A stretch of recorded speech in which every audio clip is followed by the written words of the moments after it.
إذا شغلك المال عن إقامة دين الله عز وجل فلا بارك الله فيه. ولذلك الأمة في عهد النبي صلى الله عليه وسلم أغنى أو الأمة اليوم في رأيكم؟ أية أغنى، أية أكثر مال؟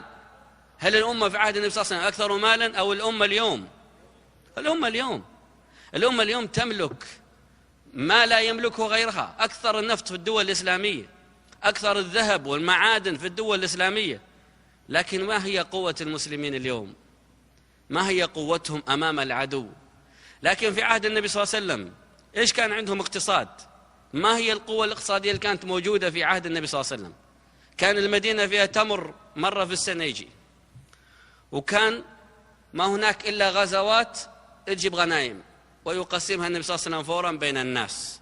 إذا لم تكن هناك قوة اقتصادية كبيرة، كان هناك تجار فرادى معدودين بالأصابع ما يتجاوز 10 من الصحابة كلهم، ومع ذلك كيف كانت قوة الأمة في بدايتها، وكيف صار هوانها اليوم مع كثرة المال عندها اليوم وقلته عند ذاك الوقت الأول. إذا المسألة ليست بكثرة المال، وليست بكثرة السلاح، وليست بكثرة العدد. المسألة مسألة اتصال بالله أو انفصال عن الله. فإذا قامت الأمة الصلاة واتصلت بالله قويت. واستعينوا بالصبر وإيش؟ وهذا الاثنين ضايعين عندنا، الصبر ما في صبر والصلاة مضيعة. الله يستر إلا ما رحم ربك. قال نوح ربي إنهم عصوني واتبعوا من لم يزده ماله وولده إلا خسارة. كيف يزيد المال خسارة؟ وكيف يزيد الولد خسارا؟ إذا لم يكن هذا المال باق صالح فهو باق فاسد، وإذا لم يكن الولد باق صالح فهو باق فاسد. كيف؟ لو مات واحد ملياردير وترك تريليون وترك أولاد فاسدين، ماذا سيفعل الأولاد الفاسدون في المال؟ يفسدون. لكن لو ترك تريليون وترك أولاد صالحين، ماذا سيفعل الصالحون في المال؟ أول شيء أبونا نعمل له صدقة جارية، نعمل له وقف من المال العام الثلث، كل واحد من ماله الخاص صدقة، ولد صالح يدعو له بخير. أما الفاسد الحمد لله أنه مات ويبدأ يفسد ويبدأ يفسق. يحدثني أحد الإخوة من أهل القصيم قصة غريبة جدا، يقول أن صديق له كان يمشي مع والده، فوقفوا على محطة في الطريق. الوالد كان من الحريصين على المال، ووقف السيارة ونيت قديمة عند المحطة، فإذا بهذه السيارة الجديدة الشبح التي يسوقها صديق الولد، وكان فقير بالأمس. قال له من أين لك؟ قال أبشرك أبوي مات وجاني ميراث وشريت سيارة دي الحمد لله. أبوي ما كان كان بخيل، الله لا يرحمه. كذا يقول لأبوه الله لا يرحمه. الأب الثاني واقف عند البنزين، سمع الكلام، غير الطريق، قال رجعنا يا ولدي. راح للبنك شرى له سيارة، دعا أولاده، قال يا جماعة أنا كنت فعلا ماسك، لكن اليوم القصة اللي سمعتها عند المحطة الله لا يرحمها، أخاف تقولوها بعد موتي. هذا المال خذوه وأبغى منكم شيء واحد، إذا مت قول الله يرحمه. شفت كيف؟ الخسارة أن تعمل وتكدح في حياتك وتحصل المال وتخليه الناس ما تترحم لك، ما تترحم عليك، ما تقول الله يرحمك مرة. وقل ربي أرحمهما كما إيش؟ ربياني صغيرا هي المحل، هي المحك. إذا لم تكن أنت ربيته على الهدى والتقى والعمل الصالح صغيرا، كيف يدعو لك كبيرا؟ إذا كان الولد أول ما يكبر يتربى في الشارع على أذية المسلمين، أو في المدرسة على أذية المدرسين، أو يتربى في الأسواق على معاكسة نساء المسلمين، ويقول لك هذا ولد فلان، ما يعرف من أبوه إلا هات جيب فلوس، وأبوه خذ هذه بطاقة صرف اصرف كما شئت. هل هذا الولد سيكون صالحا؟ إن الإنسان ليطغى أن رآه استغنى. لابد أن تربيه على الإنفاق. أنا أعرف رجل سبحان الله، من أهل الإنفاق وربى أبناءه على الإنفاق. كل ما يذهب إلى المسجد يأخذ معه أبناءه، يوزع على أبنائه في السيارة فلوس، يقول اللي وزع على أكثر عدد من الفقراء عند باب المسجد هذا نعطيه أكثر بكرة. يجوا الأولاد يوزعوا وهم صغيرين على الفقراء والمساكين. كل يوم كبر هؤلاء الأولاد وهم متعودون على الإنفاق.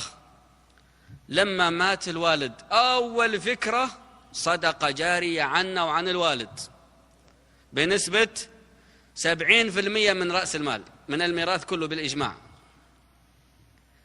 هذا من التربية، ربى أبناءه على الإنفاق صغارا فأنفقوا كبارا وهو ميت ويترحموا عليه، والصدقة جارية. المال والبنون زينة الحياة الدنيا والباقيات الصالحات خير عند ربك. لا يمكن أن يكون المال باق صالح والولد الذي سيرثه ليس بصالح. واضح؟ قال نوح ربي إنهم عصوني واتبعوا من لم يزده ماله وولده إلا خسارا.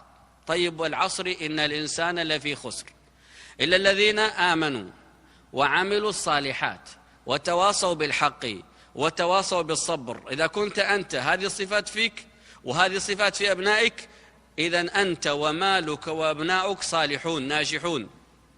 أما إذا كانت هذه الصفات ليست فيك أو ليست في أبنائك فثمة خسارة، إما فيك وإما في أبنائك، لأن المال والولد سيرجعان عنك ويبقى العمل. فإما أن يكون المال والولد عمل دائم بعد، أو يكون عمل منقطع. فالعمل المنقطع ينقطع عند القبر. إذا مات ابن آدم تبعه ثلاث: ماله وولده وعمله. يبقى معه العمل في القبر ويرجع المال والولد.